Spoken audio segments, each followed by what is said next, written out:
It has been exactly 1 year since George Floyd was killed by a former Minneapolis, Minnesota police officer outside of a convenience store. Derek Chauvin and 3 other officers were called to that store for a report of a counterfeit $20 bill.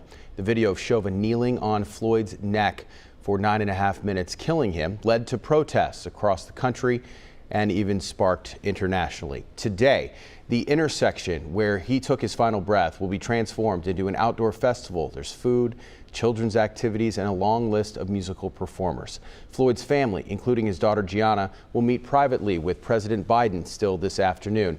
Activists furthering the fight for police reform and accountability to come from Washington. And to talk about the change and really the impact that Floyd's death had on us here in Greater Cincinnati, we have Eddie Cohen with us now. He's the CEO and president of the Urban League of Greater Southwestern Ohio. And Eddie, we thank you for being with us today.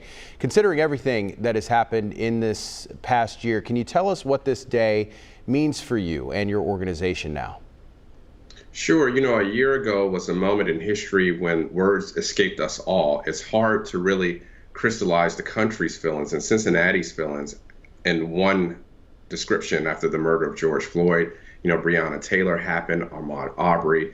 But I think what happened was it added to the collective voices. And we have to give credit to those youth who really organized and said, we want to have a better country, a better Cincinnati. And has something changed here really locally? You know, we obviously saw the protests.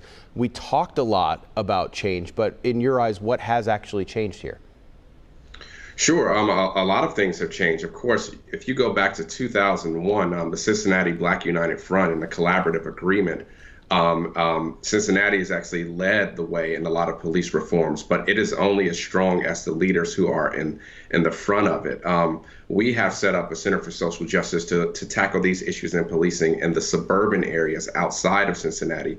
When you think about the George Floyd Justice and Policing Act of 2021 that's now in Congress, it is universally attacking things like no-knock warrants, militarization of the police, racial bias training, and things like that we need widespread, not only in Cincinnati, but across the region.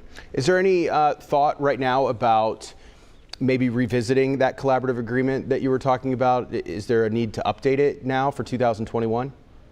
Absolutely. There's talk with the Cincinnati Black United Front, with other community activists, with folks who were at the table in 2001 of what does a refresh look like for that collaborative agreement? How do we update it? Look at the policies that the community in particular recommended to the police to adopt. As you know, Chief Isaac is retiring at the end of this year. So I want to make sure that we have a chief that understands the importance of that work, because in many ways Cincinnati is looked at as a leader in a lot of the police reform movement. And of course, what we have to think about these things is it's easy to pat ourselves on the back and say we have a collaborative agreement, but it was spawned because of the death of another Black man. And so what we really have to do is think about these things when we're not in these critical moments. We don't want a Pyrrhic victory when someone has to die for us to say we have to change policy. Absolutely. The other topic, obviously, that came to the forefront because of the killing of George Floyd and what we saw had nothing to do with policing necessarily. It had to do with equity. It had to do with systemic racism, a term that many people didn't even want to talk about for years and years. But it's here, and it's part of the lexicon now. Where's the progress that we've seen or that you've seen locally here in the Greater Cincinnati area with that? Absolutely. So one of the things that we noticed right after this incident happened was the demand for education. Right.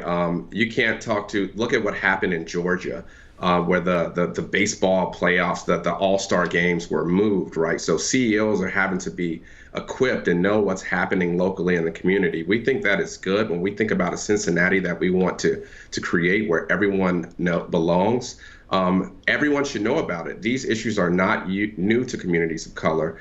So the more that we talk about racial equity, the more that people can understand why there are 2 people who can live 5 blocks away in Cincinnati and have very different experiences with the police and with issues around race and equity. Absolutely. Eddie Cohen is the CEO and president of the Urban League of Greater Southwestern Ohio. We've been talking about the changes and really the impact that George Floyd's death had on Greater Cincinnati. Eddie, thanks so much for your time here with us today at noon.